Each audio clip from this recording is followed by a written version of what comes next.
Hey everyone, स्वागत है आपका मेरे चैनल पर। इस चैनल पर आप इंग्लिश स्टोरीज से रिलेटेड वीडियोस देखते हैं जिसमें कि इंग्लिश स्टोरीज का हिंदी में अनुवाद करना सिखाया जाता है। इसके साथ ही स्टोरी को रीड करना और इंग्लिश वर्ड्स के करेक्ट प्रोनाउंसिएशन के बारे में भी आप इस चैनल के थ्रू सीखते हैं।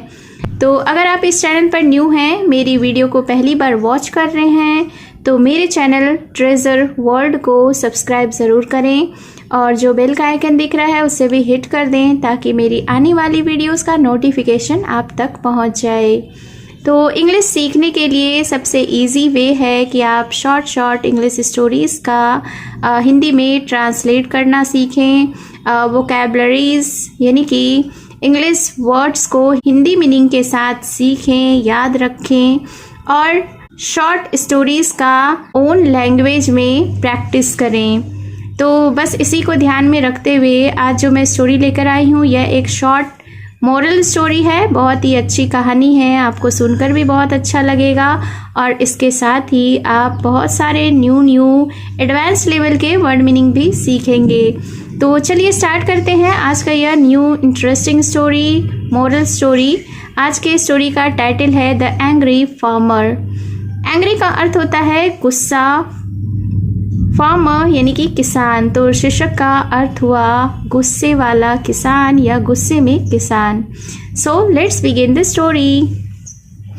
Once a vixen was feeling very hungry. Once का अर्थ होता है एक बार, वैक्सीन का अर्थ होता है लोमड़ी। फीलिंग यानी फील कर रही थी, एहसास कर रही थी या उसे महसूस हो रहा था। वेरी हंग्री यानी बहुत भूख। हंग्री का अर्थ होता है भूखा। तो इस सेंटेंस के मीनिंग को जान लेते हैं। वंस यानी कि एक बार, a vixen was feeling very hungry यानी कि एक लोमड़ी को बहुत ही भूख लगी। So she crept into a farm.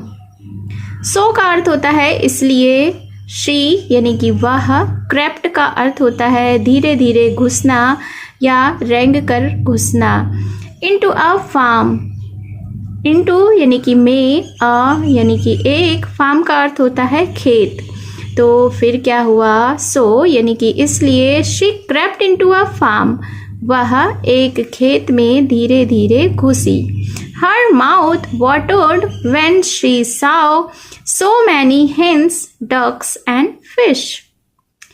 Her का अर्थ होता है उसकी, माउथ यानी कि मुंह, वाटर्ड यानी पानी आ गया, when यानी कि जब, saw यानी कि देखी, many यानी कई, hens यानी मुर्गियाँ, ducks यानी बत्तखें and fish यानी मछली। तो her mouth watered, उसके मुंह में पानी आ गया। When she saw so many hens, जब उसने बहुत सारे या कई मुर्गियों को देखा, डक्स बत्तखों को देखा, एंड फिश और मछली को। Without wasting a minute, she grabbed a hen and ran away.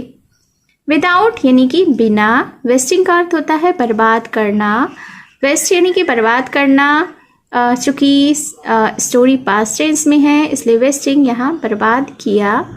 Grabbed का अर्थ होता है ग्रैब यानी कि झपट कर पकड़ना, ग्रैब्ड यानी झपट कर पकड़ी।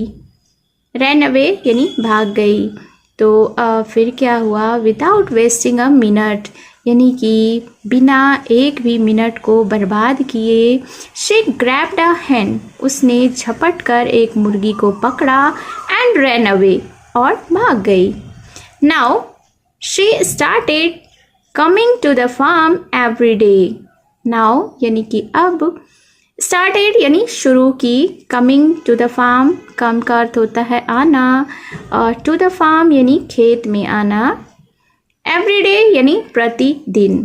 तो फिर क्या हुआ कि अब she started coming to the farm every day, वह प्रत्येक दिन, हर दिन फार्म में यानी कि खेत में आने लगी। वन डे एक दिन, the farmer noticed that his animals were decreasing in number. Farmer का अर्थ होता है किसान, नोटिस्ड यानी कि ध्यान दिया, एनिमल्स यानी जानवर। डिक्रीज का अर्थ होता है कम होना। वेयर डिक्रीजिंग यानी कम हो रहे थे। नंबर यानी कि संख्या। तो फिर क्या हुआ, वन डे यानी कि एक दिन, द फार्मर नोटिस्ड यानी कि किसान ने ध्यान दिया, किसान ने यह देखा that his animals were decreasing in number, कि उसके जो जानवर थे वो संख्या में कम होते जा रहे थे। सो ही केप्ट अ वॉच, इसलिए उसने नज़र रखी। केप्ट अ वॉच यानी नज़र रखी। He was furious when he saw the vaccine. Furious का अर्थ होता है आग बबूला होना, यानी बहुत ज़्यादा गुस्सा होना, गुस्से में लाल होना। व्हेन यानी कि जब, सॉ यानी कि देखा, वैक्सीन यानी कि लोमड़ी। तो फिर क्या हुआ, ही वॉज फ्यूरियस, वह आग बबूला हो गया। When he saw the vixen, जब उसने लोमड़ी को देखा। He set a trap and caught the vixen. Trap का अर्थ होता है जाल, सेट यानी कि बिछाया। तो सेट अ ट्रैप यानी कि जाल बिछाया, काउट यानी कि पकड़ा। तो फिर उसके बाद क्या हुआ कि ही सेट अ ट्रैप, उसने एक जाल बिछाई, एंड काउट द वैक्सीन, और लोमड़ी को पकड़ लिया। To punish her he dipped her tail in the oil and set fire to it. Punish का अर्थ होता है सजा देना या दंड देना। डिप्ड यानी कि डुबाया। टेल का अर्थ होता है पूंछ। ऑयल यानी कि तेल। और फायर का अर्थ होता है आग। तो फिर इस सेंटेंस को देखते हैं कि टू पनिश हर यानी उसे सजा देने के लिए, उसे दंड देने के लिए, यानी कि लोमड़ी को दंड देने के लिए, सजा देने के लिए, he dipped her tail in oil, उसने उसकी पूंछ को तेल में डुबाया, and set fire to it, और इसमें आग लगा दी। The vixen started jumping around in pain. Started यानी कि शुरू की, जंपिंग, स्टार्टेड जंपिंग यानी कूदना शुरू की। जंप का अर्थ होता है कूदना। अराउंड यानी कि इधर उधर। पेन का अर्थ होता है दर्द। तो फिर क्या हुआ, the vixen started jumping around in pen, यानी कि लोमड़ी दर्द के कारण, दर्द की वजह से इधर उधर उछलना शुरू कर दी। She started running madly everywhere. Running, run का अर्थ होता है दौड़ना। मैडली यानी पागल की तरह। एवरीवेयर यानी हर जगह। तो फिर क्या हुआ, she started running madly everywhere, वह पागलों की तरह इधर उधर दौड़ना शुरू की। Now the farmer had kept some wheat crops for pruning. Now यानी कि अब, व्हीट क्रॉप्स, व्हीट का अर्थ होता है गेहूँ, क्रॉप्स यानी कि फसल, प्रूनिंग यानी कि छटाई। तो फिर क्या हुआ, नाउ यानी कि अब, the farmer had kept some wheat crops for pruning, अब किसान ने कुछ गेहूं के फसल की छटाई के लिए रखा था।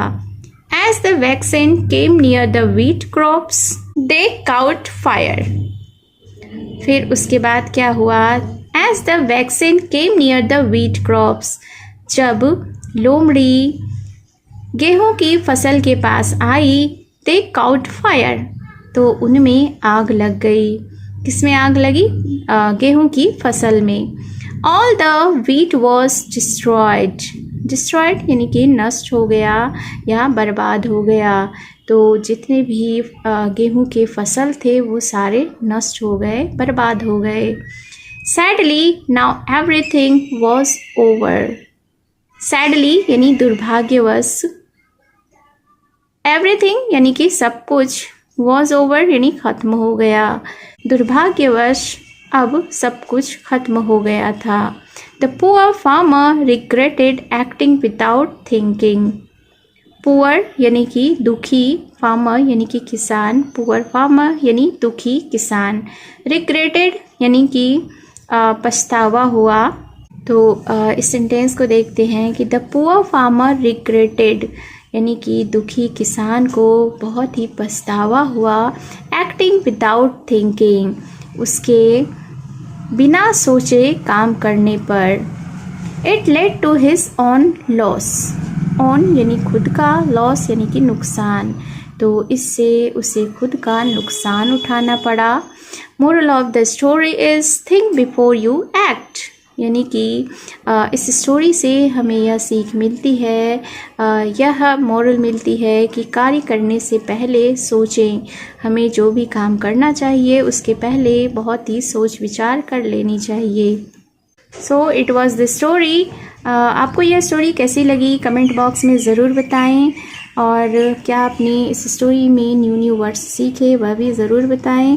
और अगर आपने अभी तक मेरे चैनल ट्रेजर वर्ल्ड को सब्सक्राइब नहीं किया है, चैनल को सब्सक्राइब ज़रूर करें और बेल का आइकन भी हिट कर दें। तो मिलती हूँ मैं फिर से एक न्यू इंटरेस्टिंग मोरल स्टोरी के साथ। Till then take care and bye bye.